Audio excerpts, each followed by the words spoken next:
9 గురువారాలు పూర్తవగానే 9వ గురువారం రోజు ఆడవాళ్ళు ఈ వ్రతం చేస్తున్నట్లయితే 11 మంది ముత్తైదువులని ఇంటికి పిలిచి వాళ్ళకు భోజనం పెట్టాలి. ఒకవేళ మగవాళ్ళు ఈ వ్రతం చేస్తున్నట్లయితే మగవాళ్ళైనా ఈ వ్రతం చేయొచ్చు. వాళ్ళు 5గురు పేదవాళ్ళకి అన్నదానం చేయాలి. అంటే 5గురు పేదవాళ్ళకి భోజనం పెట్టాలి. ఇలా చేస్తే సాయిబాబా 9 గురువారాల వ్రతం పూర్తవుతుంది. ఈ వ్రతం చేయటానికి ఎవరు ఉపవాసం ఉండాల్సిన అవసరం లేదు. ఫలహారం తీసుకొని కూడా సాయిబాబా 9 గురువారాల వ్రతం చేయవచ్చు. అలాగే ఒక ఊరిలో ఉండి ఒక వారం వ్రతం చేస్తే ఇంకో ఊరు వెళ్ళి కూడా ఆ వ్రతాన్ని చేసుకోవచ్చు. దీనిలో కూడా దోషమేం లేదు.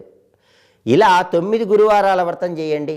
కొత్తగా ఇల్లు కట్టుకోవాలని భావించేవాళ్ళు కానీ, ఇల్లు కొనుక్కోవాలని భావించేవాళ్ళు కానీ, పిల్లలు మాట వినట్లేదని బాధపడుతున్న వాళ్ళు కానీ, ఉద్యోగ సమస్యలు కానీ, వ్యాపార సమస్యలు కానీ ఏ ఉన్నా సరే పిలిస్తే పలికే దైవం అయినటువంటి సాయిబాబా వారికి సంబంధించిన